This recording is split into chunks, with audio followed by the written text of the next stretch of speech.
What's up, guys? How's it going? MikeTheTech here, and today I'm going to talk to you about gyro controls hitting Fortnite. The latest version of Fortnite v19.30 now supports gyroscopic controls on multiple different platforms. So whether you're on Nintendo Switch, Android, PS4, PS5, or PC, as long as you have the appropriate controller, you can make use of not just gyroscope controls, but also flick sticks, which I'll explain in a moment. So Jib, the original actual creator of Flick Stick, actually worked with Fortnite on this to integrate directly into the menu system and get all of these controls set up in game. And he has an explainer video here, which I highly recommend you go watch if you want to learn more about how to specifically use the features. I want to show you how to set them up today. So let's go ahead and go into Fortnite so you can see what it looks like.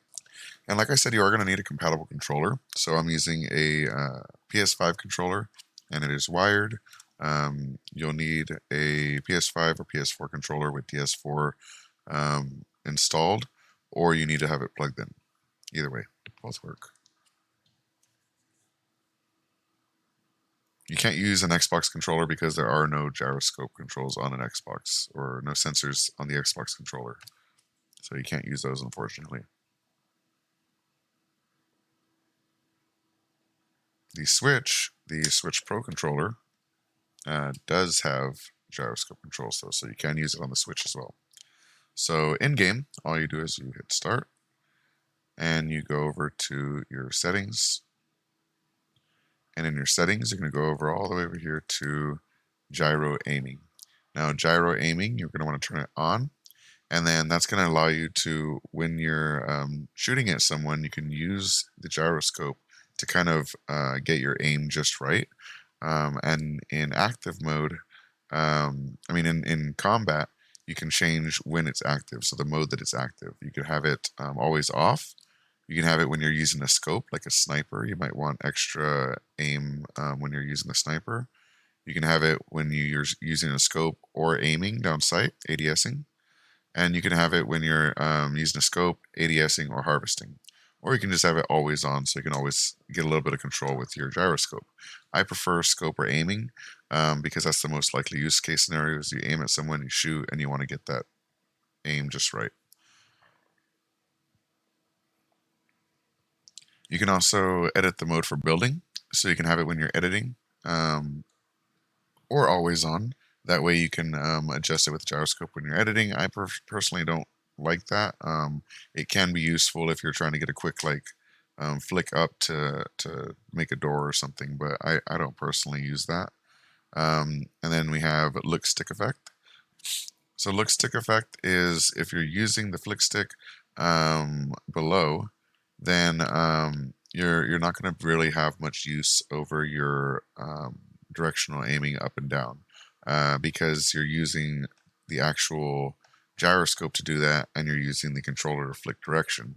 So using disables will disable the gyroscope when you're using the stick and enable it when you stop again.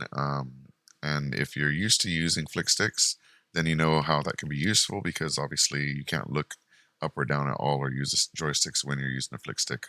Going to the flick stick, just to explain that a little bit, essentially if you make a quick motion up or down, it'll change your direction. So if you hit left, it's going to quickly point you to the left. If you hit back, you're going to flip around perfectly and look behind you.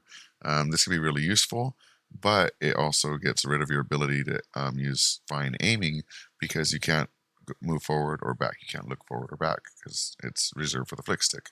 So that's when you want to use a mix of look stick effect and flick stick. You can see what works best for you and where is easiest to use. I feel like it's a much higher learning curve to use a flick stick, and prefer just to use the gyro aiming portion of this. But some pros or people who are used to using them might want to use the flick stick directly. And then you can enable advanced gyro options if you want to fine-tune your aiming. So you can change the multiplier on how quickly it moves when you're using the gyroscope. So if it's moving too fast, lower these down. If it's moving too slowly, raise them up. And then you can change the orientations. You can change the smoothing window, which is basically a graph that will speed up or slow down the movement based on where in the movement you are. So if you're holding the gyro, all like if you're moving really fast, it's going to move really fast, and then once it gets to the end, it's going to start slowing down real quick to get to where it needs to go. So it's like an actual graph of it moves faster in the middle of the motion, and it slows down at the beginning and end of the motion. And you can change those thresholds there as well. Sorry if that's not the best description of it. It does take some tweaking, but most people won't notice the difference. Most of the edits are going to be with the multipliers, if any of these at all. And then the dead zone, if your hands are a little shaky, it might move the gyroscope too much for you when you're aiming, and you might actually not want those movements. So you can move this up and raise the dead zone. That way, little movements won't do anything, but you can adjust it with bigger movements like that. So let me go back down because I accidentally turned it off. There we go. You can also filter the controller vibration. So if your controller is vibrating when you're getting hit, it might move the gyroscope. So you can make sure to leave that on so it filters it out. And that's about it for the advanced stuff. There isn't too much that is super useful unless you really are having issues with it. But if you do have any specific questions about any of these, please let me know in the comment section below, and let me know your experiences with the gyroscope. Did it help your game? Does it take you a long time to get used to? I'm going in my first few games with this, and hopefully it's going to be a blast because I've used it before in other games, and it seems to work really well. But yeah, that's it for this video. Thank you so much for watching. Be sure to hit that like and subscribe button, and have a great day. Peace.